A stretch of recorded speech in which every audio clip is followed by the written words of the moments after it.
Pisces-Aries, welcome back. We're here for your end of May to end of June relationship reading. Pisces-Aries, let's see what's in store for you. Interesting. Somebody's definitely maybe thinking about making an offer.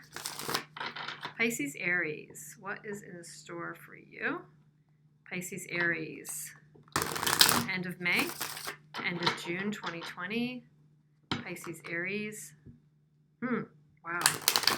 More pentacles. Pisces-Aries, I hope you guys are doing well. I hope you're staying well. Interesting times. So, thank you for being here. I have to kind of get a thank you out of the gate. Pisces-Aries. And if you're new, welcome. I hope you'll stick around, catch some more cusp readings, straight readings, pile readings, whatever. And if you like what you see, please subscribe. Pisces-Aries, what's going on for you? End of May, end of June. You are in the energy of the Six of, wow, Pentacles. You see your person in the energy of the Five of Pentacles. They may be a bit down and out. You feel about them the Wheel of Fortune. You might feel positive or just might feel kind of fluid and trusting. They're in the energy of the Hermit. You might see them as retreating or feeling a bit down about the situation or their life, or right now they might just be in an introspective mode, seeking. They see you as the beautiful Queen of Cups. That's pretty amazing. Pisces-Aries. They feel distraught. They feel anxious about something. The energy, they do. So you see them as that. They feel that. They might be going off to get advice or needing to retreat to kind of figure this out. They see you as loving and unconditionally supportive and somewhat emotional. Not necessarily in a bad way. Maybe not overly showing your feelings, but definitely in touch with your feelings. But they do feel stress over something. So you're not mistaken. You're not mistaken. The energy between the two of you is this kind of tumultuous, unsteady, questioning, maybe decision-making, Two of Pentacles. There's this weighing up of something between the two of you. Let's see what that's about. The obstacle, but there is an infinity connection. Can't miss the infinity connection between the two of you. The challenge is the Knight of Wands. So there could be a challenge reconnecting to the passion that you once had. The advice is the King of Pentacles. That was one of the first cards I saw when I was shuffling. So the advice is to definitely get in touch with your confidence side, what's tangible, keep focused on what's tangible, what you can create, not to get too carried away with emotions, but pay attention to family, work, what you can create, building. Potential outcome here is the Ten of Pentacles. So definitely this reading has that vibe of wealth, abundance, concrete, fruits of your labor kind of vibe here. The bottom of the deck, or the root energy, is the Four of Wands. So there's a stability here. There's a stability factor. That's beautiful. This is family. This is celebration, family unit, a relationship unit.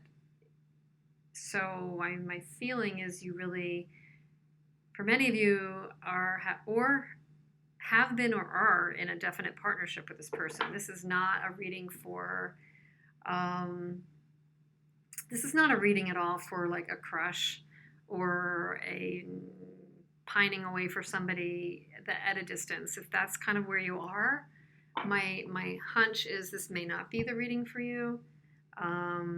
Let's see. So see, it's very aligned that you would be generous, and they see you as being unconditionally supportive and generous. You see them kind of hurting on some level. They feel stressed out on some level. They're seeking advice. I mean, that's one of the strongest energies because that's a major arcana. They've got the Hermit. They're seeking. You could also be dealing with a Virgo, but that's just going to be very offhand kind of a comment. You feel that you know that no matter what stage you're in, life does change. You kind of feel this as a universal connection. You feel this as a karmic connection. You do have the infinity symbol between the two of you. So this is possibly a karmic connection of some kind. I'm not going to get hung up on what that means. Infinite connection to me means, you know, it's hard to say that this person, you know, won't easily leave your life, I guess is what I feel about that. Three of Wands, Two of Discs in the reverse, and Three of Swords in the reverse. So you could definitely be relieving angst between the two of you, dropping, you know, getting clarity, setting expectations, relieving some angst, and yeah, soul connection, Six of Cups. You see this person as being kind of separate and upset because something to do with a partnership has disappointed them emotionally, or they're just overly emotional right now, Ace of Cups in the reverse. Or they just felt held back by what's expected of them, and they could not come through with an offer. But their stress, King of Swords, Queen of Pentacles. Their stress for some of them is they don't relate to you on your level. They see you as a Queen of Cups, and they feel they would like to be this kind of power couple with you, and balanced out and everything, and, you know, balance the energies between Swords and Pentacles. But I think that causes them stress because I don't think something you said might have also caused them some stress with the Eight of Wands coming in. One more on what are they stressed about? King of Wands, wow. Huh. You might have them in the picture and have somebody else in the picture. Two of Cups in the reverse and another Queen of Cups. This relationship has had the potential to be a strong relationship, but something did upend it. It's almost like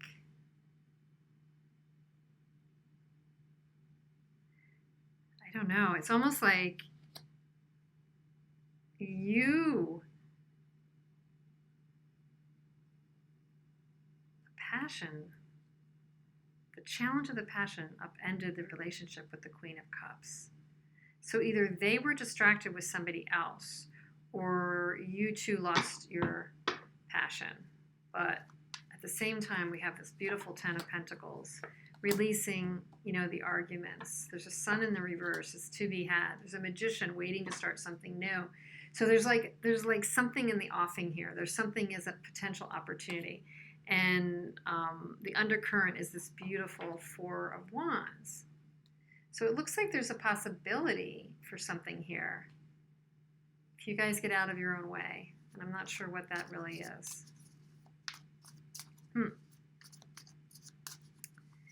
They're seeking a pause. You have some shadow work to do and then have choices to make of your own free will. You have to do some exploring yourself on your side.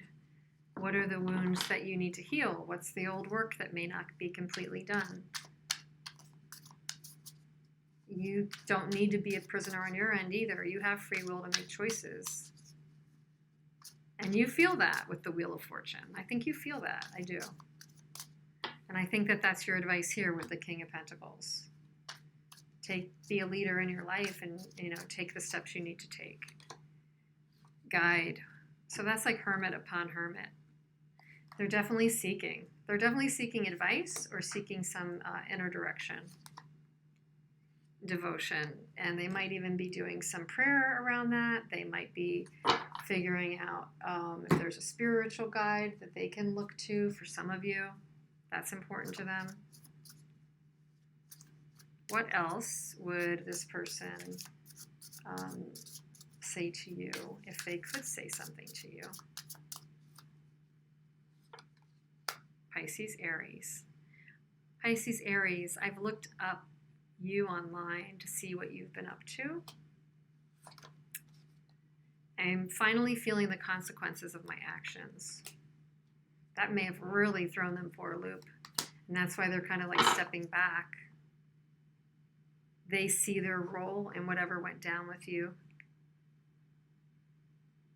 And that may have taken kind of the frivolous lightness out of it. That may have taken a little bit of the passion out of it. They did something to you.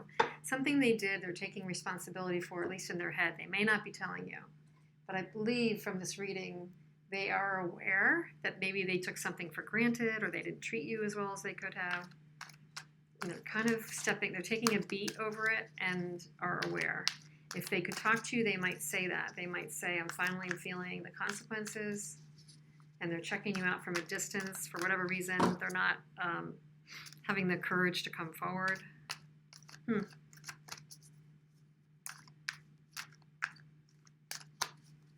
They might be in a partnership. I just want to say there's enough figures on the table that for a small percentage of you, they might be in another partnership. King of Pentacles. So King of Pentacles, King of Pentacles. How is that meaningful to you? Pisces-Aries, how is that meaningful to you? King of Pentacles. What do we need to know about the King of Pentacles? There's a need to be concrete. There's a need to take your free will, take action to build what you can build, to be tangible, not overly emotional, not let your emotions run away from you. The Pisces side of you or the Queen of Cups side of you that might tend to get emotionally carried away, especially if there's a Six of Cups relationship here, Six of Cups feeling. And you've been, came out of a loss of some kind or came out of a hurt. The message here would be to be concrete, affect what you can affect, do the work that you can do. A little bit of the message being a little bit of focus on yourself, because I think don't let yourself get pulled to an emotional side with this person until you figure some things out. That's all. And a word, gratitude. Okay. That's very tangible. What can you take and recognize your gratitude for right now? How can you recognize more of what you have versus what you don't have? Hang on to and journal about and think about and praise and be concrete and literal about what's going on in your life right now, not past, not future, but right now, that you feel grateful for, no matter what your circumstances. Be very literal and tangible about that right now. And if we can create and accept and embellish what's working well, then we attract greater emotional and physical abundance to us. So it looks like the key for you is the watchword is gratitude. And I mean not to oversimplify it. There's a lot of messages going on here, but that would be one of them. And then there's manifesting more from that. And, even though we get a reversed sun up here to do with an outcome, looks like conflicts could be loosening. And there is a sun to come out, because suns are generally very positive cards, even in the reverse. So I hope in some way this is helpful. Please let me know. Please drop me a comment. Always happy to hear from you. And I'm so happy you're here. So I hope to see you again soon. And there's other readings up if you want to check your straight signs, like your Pisces or your Aries, your Sun, Moon, Rising, and Venus. And we'll take it from there. Thanks so much. Stay well.